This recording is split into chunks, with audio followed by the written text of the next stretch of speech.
नमस्कार मित्रों, एक बार फिर से आपका स्वागत है हॉकफीड न्यूज में। किसान आंदोलन के बीच प्रधानमंत्री नरेंद्र मोदी ने आज देश भर के किसानों से बातचीत की और मौका था पीएम किसान सम्मान निधि योजना की 7वीं किस्त जारी करने का। आपको ताज्जुब होगा ये जानकर कि इस दौरान देश भर के 9 करोड़ किसानों के खाते में 18,000 करोड़ रुपए ट्रांसफर किए गए, यानी हर किसान के खाते में 2-2 हजार रुपए ट्रांसफर किए गए। आपको बता दूं कि यह 7वीं किस्त थी प्रधानमंत्री किसान सम्मान निधि योजना की, और यह मोदी सरकार की एक अति महत्वाकांक्षी योजना है जिसका लक्ष्य किसानों की आय में बढ़ोतरी करना है। इस दौरान देश भर के किसानों से प्रधानमंत्री नरेंद्र मोदी ने सीधे बातचीत की, सीधे वार्तालाप किया, और इस दौरान कुछ ऐसे सवाल आए जिनका प्रधानमंत्री मोदी ने जो जवाब दिया वो जवाब निश्चित तौर पर किसान आंदोलन के अगुवाओं और विपक्ष के गाल पर करारा तमाचा है। क्या थे वो सवाल जवाब, वो आपको बताऊंगा, लेकिन उससे पहले क्या आप समझते हैं कि प्रधानमंत्री नरेंद्र मोदी किसानों के साथ हैं? इस पर अपनी राय मुझे दीजिएगा।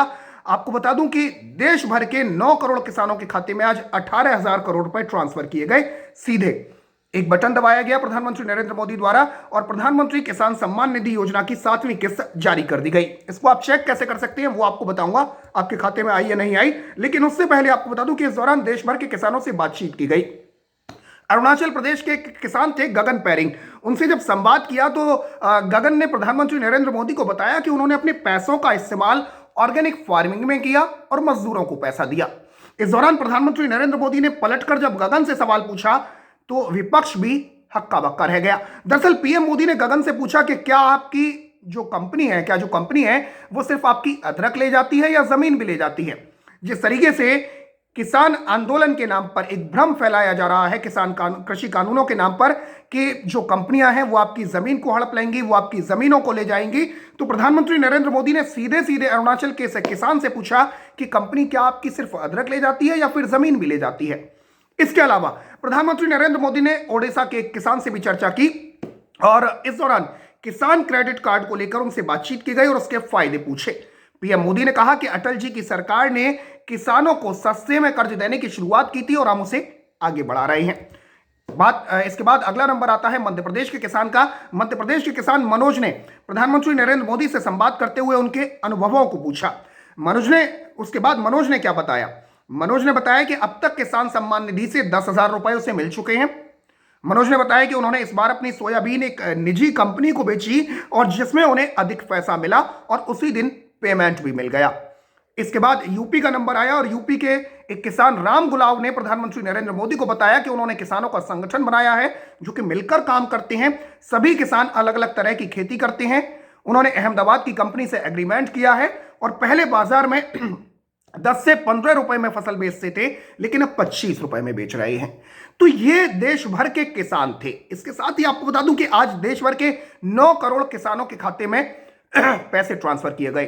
कल आपको याद हो तो कल कांग्रेस के युवराज 2 करोड़ हस्ताक्षर लेकर कहा तो ये जा रहा था वो किसानों के हस्ताक्षर हैं। खैर, बंटी बबली पर भरोसा नहीं किया जा सकता। पहले आपको ध्यान होगा कि बबली ने भी रोडवेज की बसें मजदूरों के लिए चलाई थी यूपी में कि देखिए हम बसें ला रहे हैं। बाद में पता चला कि बसों की आड़ में कई तो फर्जी नंबर थे, कई ऐसी बसें थी जो खटारा पड़ी हुई हैं, गैराज में पड़ी हुई हैं, तो वो नंबर दे दिए गए थे। तो वैसे ही 2 करोड़ किसानों के हस्ताक्षर बताए गए पप्पू द्वारा, वो लेकर गए कि भाई ये देखिए 2 करोड़ किसानों के हस्ताक्षर हैं, राष्ट्रपति महोदय को दिए गए।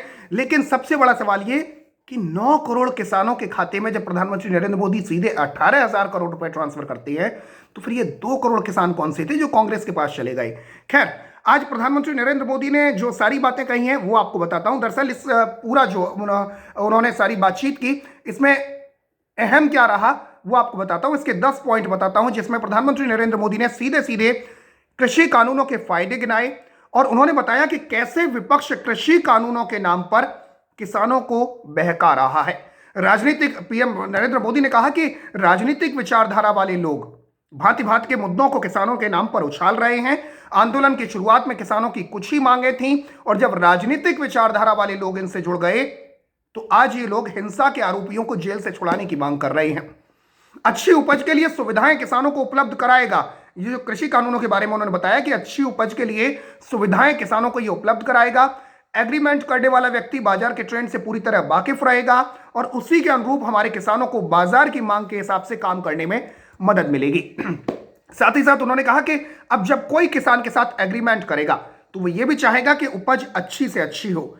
इसके लिए एग्रीमेंट करने वाला किसानों को अच्छे बीज, आधुनिक तकनीक, अत्याधुनिक उपकरण और विशेषज्ञता हासिल करने में भी वो मदद करेगा। ये प्रधानमंत्री नरेंद्र मोदी ने सीधे सीधे कहा। साथ ही साथ आपको बता दूं कि प्रधानमंत्री नरेंद्र मोदी ने जो लिस्ट जारी की, उसके अलावा प्रधानमंत्री नरेंद्र मोदी से तमाम बातें की।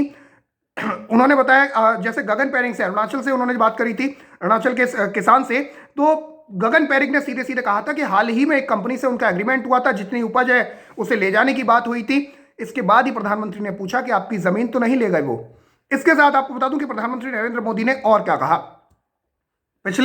प्रधानमंत्री नरेंद्र मोदी ने साफ साफ कहा कि पिछले दिनों अनेक राज्यों, चाहे असम हो, राजस्थान हो, जम्मू कश्मीर हो, इनमें पंचायतों के चुनाव हुए। इनमें प्रमुखता से ग्रामीण क्षेत्र के लोगों ने, किसानों ने ही भाग लिया और उन्होंने एक प्रकार से किसानों को गुमराह करने वाले सभी दलों को नकार दिया। आपको बता दूं कि राजस्थान हो, असम हो, जम्मू कश्मीर हो, ये जो तमाम, जम्मू कश्मीर के चुनावों में बीजेपी सिंगल लार्जेस्ट पार्टी बनी, राजस्थान में बीजेपी अच्छा प्रदर्शन करी, असम में, पूर्वोत्तर में कांग्रेस का सुपड़ा साफ कर दिया गया। तो ये पंचायती चुनाव हुए थे जिनमें अधिकतर ग्रामीण लोग वोट डालते हैं। यहां पर प्रधानमंत्री मोदी ने जिक्र किया कि किसानों ने भाग लिया और किसानों को गुमराह करने वालों को उन्होंने साइडलाइन कर दिया, यानी कांग्रेस जैसी पार्टियों को साइडलाइन कर दिया। इसके अलावा प्रधानमंत्री मोदी ने कहा कि कुछ राजनीतिक दल जिन्हें देश की जनता ने लोकतांत्रिक तरीके से नकार दिया है, वो आज कुछ किसानों को गुमराह करके जो भी कुछ कर रहे हैं, उन सभी को बार बार नम्रता पूर्वक सरकार की तरफ से अनेक प्रयासों के बावजूद भी किसी न किसी राजनीतिक कारण से ये चर्चा नहीं होने दे रहे हैं।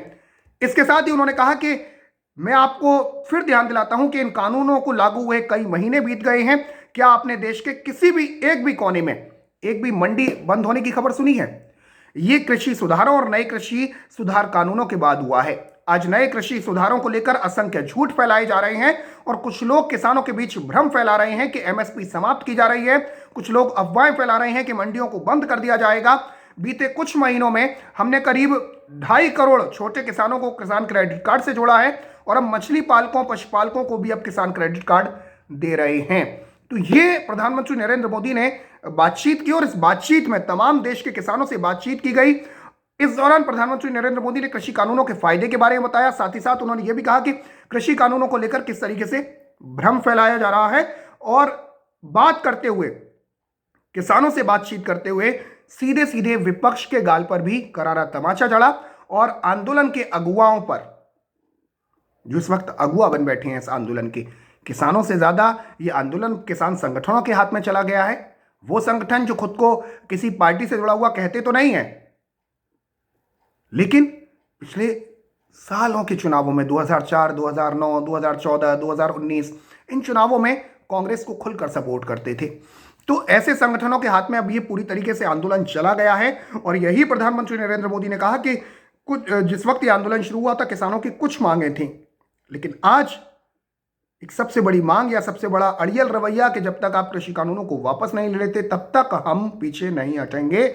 लेकिन आज प्रधानमंत्री नरेंद्र मोदी ने भी देश भर के किसानों से बातचीत करने के बाद लगभग यह साफ कर दिया कि कृषि कानूनों को किसी भी सूरत में पीछे नहीं हटा जाएगा, पीछे नहीं लिया जाएगा। फिलहाल के लिए इतना ही। जय हिंद, जय भारत, नमस्कार।